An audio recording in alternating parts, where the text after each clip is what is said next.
सर्वेभ्यो नमो नमः। आज हम सब नीति शतकम के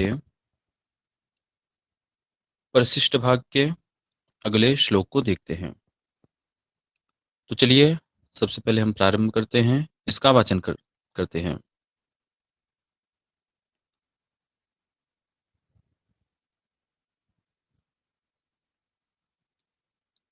एको देवः केशवो वा शिवो वा ह्येकं मित्रं भूपतिर्वा यतिर्वा एको वासः पत्तने वा वने वा एका नारी सुंदरी वा दरी वा।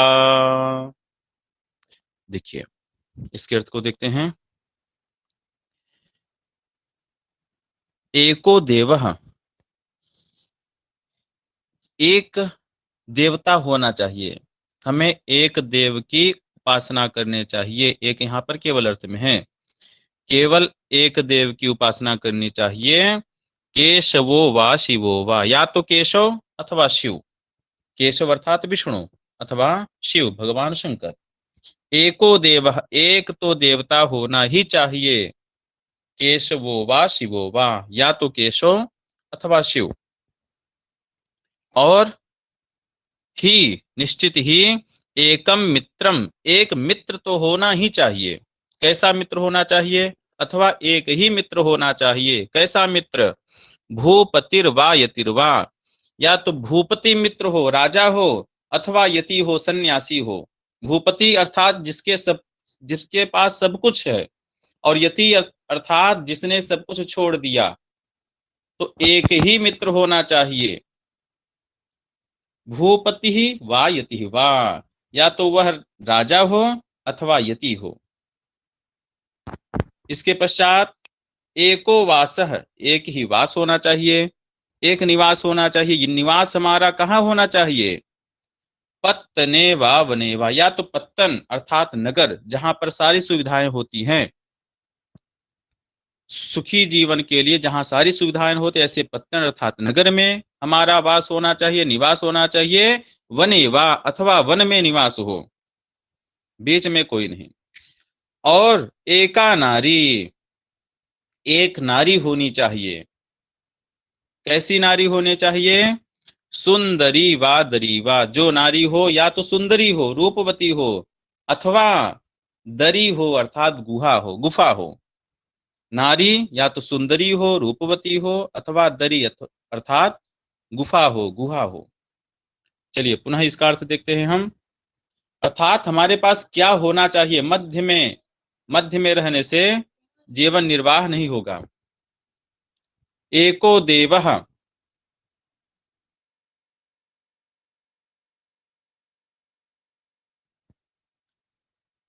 एको देवः, एक देवता होना चाहिए। कैसा देवता हो? केशवः वा शिवः वा, यहाँ पर केशवः होना चाहिए। ठीक है, यहाँ पर केशव सु आएगा, सु को रू होगा, इसके पश्चात हसी चल लगेगा, गुण हो जाएगा, केशवो हो जाएगा। वही सारी प्रक्रिया शिवो में। तो देवता एक होना चाहिए, वह या तो विष्णु हो अथवा शिव हो, अथवा एक देवता तो होना ही चाहिए, चाहे केशव अथवा शिव, केशव अथवा शिव। और एकम मित्रम, एक मित्र तो होना ही चाहिए, अथवा एक ही मित्र होना चाहिए। क्या? भूपतिर्वा यतिर्वा, या तो भूपति हो, राजा हो, अथवा यति हो अर्थात सन्यासी हो। मित्र हो भूपति, जो कि सर्वविध आपकी सहायता कर पाए, अथवा यति, जो कि सभी से आपको विरक्त कर दे, ऐसा मित्र हो। एको वासः, एक निवास होना चाहिए। पत्तने, पत्तन हो अर्थात सभी सुख सुविधाओं से युक्त नगर हो, अथवा फिर वन में चले जाइए तपस्या करने के लिए, वनेवा। और एका नारी, एक नारी हो, वह नारी क्या हो? सुंदरी रूपवती नारी हो, अथवा दरी, अथवा गुफा में निवास करिए। गुफा को ही अपनी नारी बनाइए, संगिनी बनाइए। ठीक है, तो इसका अर्थ हम लोगों ने देखा। इसमें शालिनी छंद है। शालिनी का लक्षण है मातौ गौ चेत प्रक्षालिनी वेदलोकैः, वेदलोकैः, वेद अर्थात 4, लोक अर्थात 7 पर यहाँ पर यति होती है। यति कैसे किया हमने? एको देवः, यहाँ पर रुक गए 4 पर। केशवो वा शिवो वा, इसमें 7 वर्ण। उसके पश्चात एकम मित्रम, 4 वर्ण। भूपतिर्वा यतिर्वा, 7 वर्ण। इस प्रकार से 4 और 7 पर यहाँ पर यति होती है। ठीक, चलिए अब अगले पद्य पर चलते हैं। आर्या छंद है।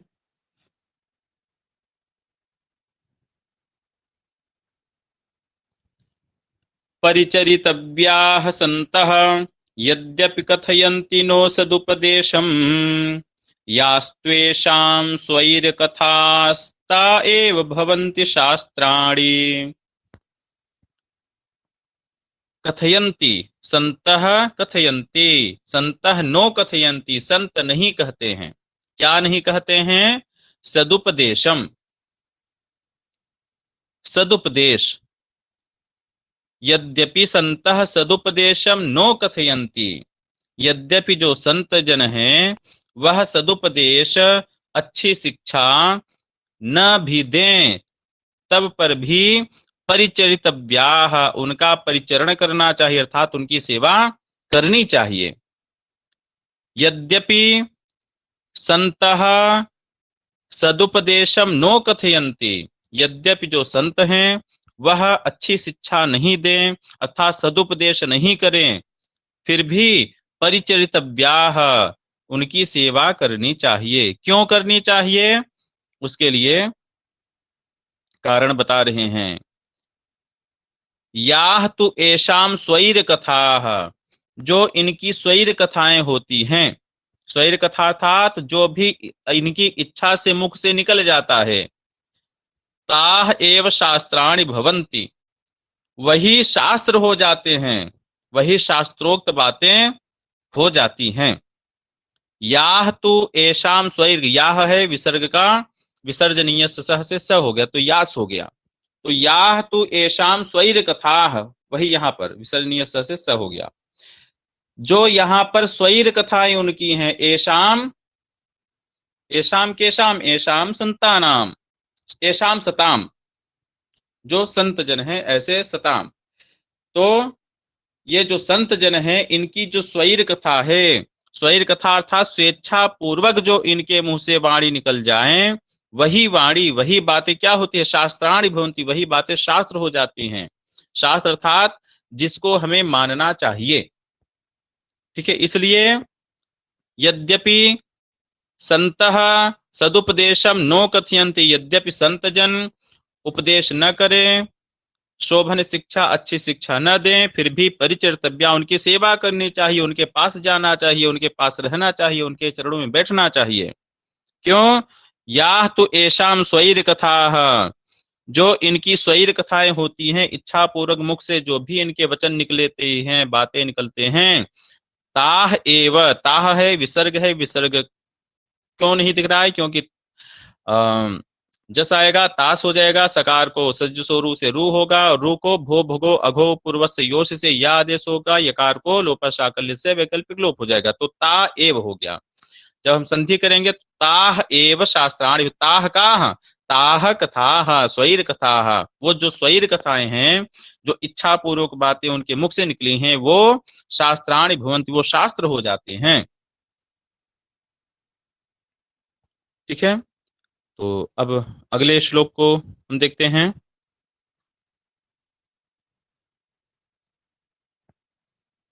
चलिए वाचन करते हैं पहले। वचो हि सत्यम परमं विभूषणम्, लज्जांगनायाः कृशता कटौ च, द्विजस्य विद्यैव पुनस्तथा क्षमा, शीलं हि सर्वस्य नरस्य भूषणम्। अब देखिए यहाँ पर आभूषण के बारे में बताते हैं, कौन भूषण होता है, कौन शोभा देता है। किस स्थान पर किसकी शोभा होती है, इसके बारे में बता रहे हैं। वचः सत्यम परमम विभूषणम, जो वाणी है, वाणी का जो परम विभूषण है वह क्या है? हाँ, वाणी परमम विभूषत, हाँ वचः, वाणी का परम विभूषण क्या है? सत्यम, सत्य बोलना, जो सत्य वचन है वह वाणी का, वचः वाणी का परम विभूषण है। वचः वचसी वचांस, यहाँ पर वचन जो है प्रथमांत है, इसलिए सत्यम वचः परमम विभूषणम, जो सत्यवाणी है वह परम विभूषण है, मनुष्य का बहुत भारी भूषण है। ठीक, परमम विभूषणम, सबसे परम विभूषण क्या है? सत्यम वचः, सत्यवाणी, सत्य वचन। और लज्जांग अंगनाया लज्जा, जो लज्जा है वह अंगनाओं का विभूषण है, जो स्त्रियां हैं उनका आभूषण क्या है? लज्जा। और कटौ कृशता, जो कटी है, जो कमर है, उसका आभूषण क्या है? उसकी शोभा किससे होती है? कृशता से, पतले होने से। तो पतलापन यह कटि प्रदेश का आभूषण है, कमर का, कमर की शोभा देता है। और द्विजस्य भूषणम किम, जो द्विज है, जो ब्राह्मण है, उसका आभूषण क्या है? क्षमा। द्विजस्य विद्या, द्विज का विभूषण क्या है? विद्या एव, जो द्विज हैं उनका जो आभूषण है वह क्या है? विद्या। विद्या से द्विज की शोभा होती है। और पुनः तथा क्षमा, और क्षमा भी उनका आभूषण होता है, क्षमा से भी उनकी शोभा होती है। और शीलम ही सर्वस्य नरस्य भूषणम, जो शील है, जो सच्चरित्रता है, वह जो सदाचार है, वह सर्वस्य नरस्य भूषणम, सभी मनुष्यों का आभूषण है। पुनः देखते हैं, वचः, जो वाणी है उसका सत्य, यह परम विभूषण होता है, अथवा सत्य वचन मनुष्य का परम आभूषण है। और अंगनायाह लज्जा, अंगना के लिए आभूषण क्या है? लज्जा। और कटौ कृशता, कटि प्रदेश कमर का आभूषण क्या है? कृशता, पतलापन होना, कृश होना। और द्विजस्य, द्विज का आभूषण क्या है? विद्या पुनस्तथा क्षमा, विद्या और क्षमा यह द्विज का आभूषण है। और शीलम ही सर्वस्य नरस्य भूषणम, जो शील है, सच्चरित्रता है, सदाचार है, वह सभी मनुष्यों का आभूषण है। चलिए,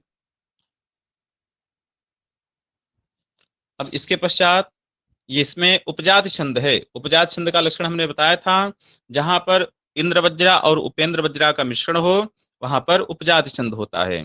तो बच्चों, इसमें उपेंद्र वज्रा है, अगर पहला वर्ण ह्रस्व हो तो उपेंद्र वज्रा, पहला वर्ण अगर दीर्घ हो तो इंद्र वज्रा। बच्चों, ह्रस्व है तो उपेंद्र वज्रा।